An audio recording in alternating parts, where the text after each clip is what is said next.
Police افسر کا کہنا تھا کہ چونکہ بہت ہائی فائی خفیہ ادارے ساتھ تھے، اس لیے کم از کم مجھے تو یہ اندازاً قطعاً نہیں تھا کہ رمزی الشبہ یا دیگر مسلح افراد کی جانب سے مزاحمت، اور وہ بھی ایسی مزاحمت ہوگی جیسی کہ وہاں ہوئی۔ یہ پولیس افسر بتاتے ہیں کہ جیسے ہی ہم سب نے عمارت میں داخل ہونے کی کوشش کی تو سب سے پہلے تو اوپر سے کوئی چیز آ کر گری۔ دھم سے گرنے والی چیز پر اس وقت تک کسی کا دھیان ہی نہیں گیا جب تک کہ وہ دھماکے سے پھٹ نہ گئی، اور یہ اندازہ ہی نہیں ہو سکا کہ وہ دستی بم تھا۔ مگر اندازہ ہوتے ہوتے بہت دیر ہو چکی تھی، اور اس دستی بم کے دھماکے میں ISI کے افسر میجر محسن زخمی ہو چکے تھے۔ ہم سب جو اوپر چڑھنے کی کوشش کر رہے تھے، گھبرا کر جان بچانے کے لیے واپس نیچے اترنے کی کوشش کرنے لگے۔ ابھی ہم سنبھل بھی نہ پائے تھے کہ اوپر سے زبردست فائرنگ شروع کر دی گئی۔ شاید وہ یعنی رمزی اور ان کے ساتھی تیار تھے۔ ہو سکتا ہے کہ وہ خود بھی مسلسل 24 گھنٹے نیچے کے علاقے کی نگرانی کر رہے ہوں، اور جب چھاپہ مار حکام اور قانون نافذ کرنے والے اداروں کے دستے گلی میں داخل ہوئے تو انہیں اچھی طرح اندازہ تھا کہ کون اور کیوں یہ لوگ آئے ہیں۔ بس انہوں نے بے دریغ فائر کھول دیا، پھر تو دونوں جانب سے بے تحاشا گولیاں چلائی گئیں۔ سچی بات تو یہ ہے کہ مجھے اوپر سے آنے والی گولیوں سے زیادہ فکر اس بات کی تھی کہ ہماری پیچھے بیک اپ پوزیشن سے گھبراہٹ میں چلائی گئی کسی گولی کا نشانہ نہ بن جائے، کیونکہ ہمارے بیک اپ سے بھی زبردست پینک فائرنگ ہو رہی تھی۔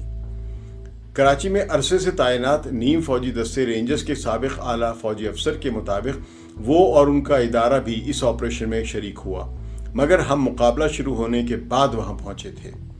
پولیس افسر نے بتایا کہ تب تک میجر محسن ہی نہیں، کئی اور بھی اہلکار زخمی ہو چکے تھے، مگر پھر سرکاری اہلکاروں اور قانون نافذ کرنے والے اداروں کی فورس نے بھی اسی انداز سے جواب دیا۔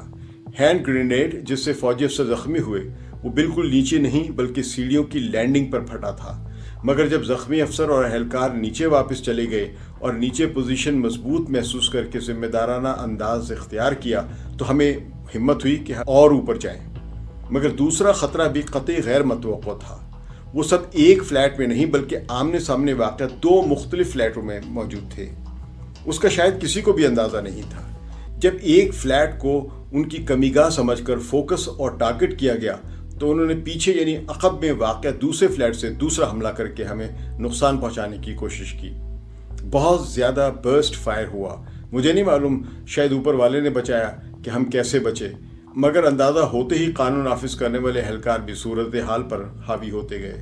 فائرنگ کے تبادلے میں رمزی الشبہ کے بھی غالباً 2 ساتھیوں کو گولیاں لگی اور وہ ہلاک ہو گئے، مگر مرتے مرتے ان میں سے ایک نے اپنے خون سے دیوار پر اللہ اکبر یا شاید کلمہ یا پھر عربی میں کچھ اور لکھنے کی کوشش بھی کی۔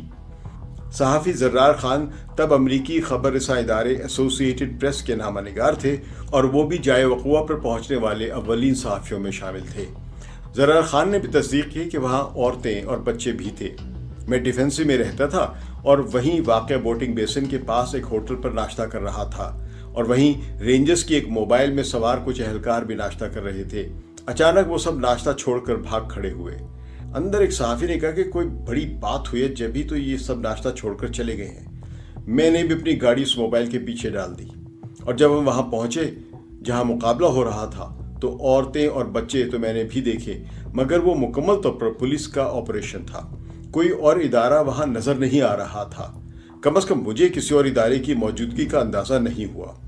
قریب واقع خالی پلاٹس پر سندھ کے اس وقت کے ہوم سیکرٹری بریگیڈیئر مختار موجود تھے۔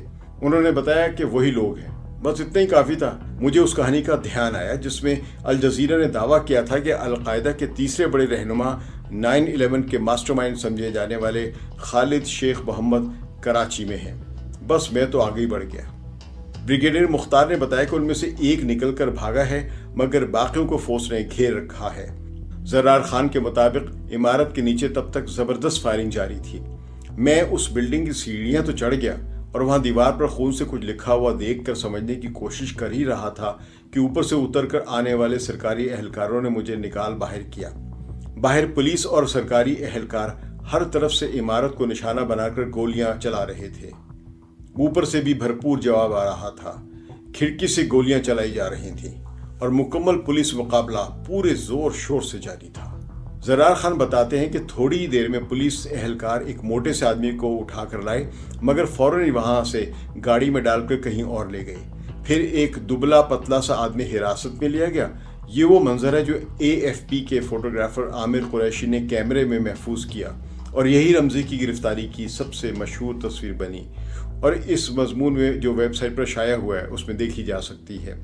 میں اس زیر حراست شخص کے جسے بہت سے اہلکاروں نے دبوچا ہوا تھا اس کے ساتھ ساتھ چلنے لگا۔ میرے آگے آگے IG سندھ کمال شاہ چل رہے تھے، اور میں نے ٹوٹی پھوٹی عربی میں اس شخص سے پوچھ رہا تھا مس موقع یعنی تمہارا نام کیا ہے، لیکن وہ عربی میں تکبیر بلند کر رہا تھا، اور جتنی عربی میری سمجھ میں آ سکی وہ کہہ رہا تھا کہ یہ کافر ہے، کافروں کے چنگل میں پھنس گئے، ہم اپنا خون بہا دیں گے مگر جہاد نہیں چھوڑیں گے۔ وہ بہت جذباتی انداز میں نعرے لگاتے ہوئے اللہ اکبر اور نہ جانے کیا کیا کچھ بولے جا رہا تھا، اور میں بھی ٹوٹی پھوٹی عربی جانتا ہوں مگر کوئی ماہر نہیں ہوں۔ بریگیڈیئر مختار نے بتایا تھا کہ کوئی فرار ہو گیا ہے، دراصل وہ خالد شیخ محمد تھا، اور اس کے الجزیرہ کو انٹرویو کے بعد ہی کراچی میں القاعدہ کے اس ٹھکانے کی نشاندہی ہوئی تھی، اور اسی وجہ سے اس عمارت پر چھاپا پڑا تھا۔ اس علاقے کی ریکی کر کے حکام کو پتہ چلا کہ اس عمارت میں سے نکلنے والا ایک مقامی باشندہ وہ چیزیں خریدتا تھا جو عموماً عربی کھانا پسند کرتے تھے، اور اس سے اس ٹھکانے کی تصدیق میں بھی حکام کو مدد ملی۔ زرارہ خان نے بھی اصرار کیا کہ آپریشن پولیس نے ہی کیا تھا، اگر ISI آپریشن کرتی تو ہم اس دوران عمارت میں کیسے گھس سکتے تھے۔ مظہر عباس نے چھاپے سے قبل تفتیش کے بارے میں بالکل مختلف معلومات فراہم کی۔ مقابلے کے بعد رات گئے مجھے ایک سینئر افسر نے بتایا کہ 2-3 دن قبل خالد بن ولید روڈ پر واقع نورانی کباب ہاؤس کے قریب سے چھاپے میں کچھ لوگ گرفتار ہوئے، جہاں خالد شیخ محمد کی موجودگی کی اطلاع تھی۔ خالد شیخ محمد تو نہیں ملے، مگر وہاں سے گرفتار ہونے والے کسی شخص سے اس گروہ کا سراغ ملا تھا۔ انہوں نے کہا کہ جہاں رمزی بن الشبہ والا مقابلہ ہوا وہ 2-3 ماہ پہلے ہی کرائے پر لیا گیا تھا۔ وہ بہت خونی سال تھا۔ ڈینیل پرل کا واقعہ، کراچی میں امریکی سفارت خانے پر حملہ اور شیرٹن بم حملہ جیسے بہت سے واقعات ہوئے تھے، اور یہ سب واقعات نشاندہی کر رہے تھے کہ القاعدہ یا ان کے حامی اب پاکستان خاص طور پر کراچی میں موجود ہیں۔ 9/11 کی برسی بھی تو ایک جنرل الرٹ تھا۔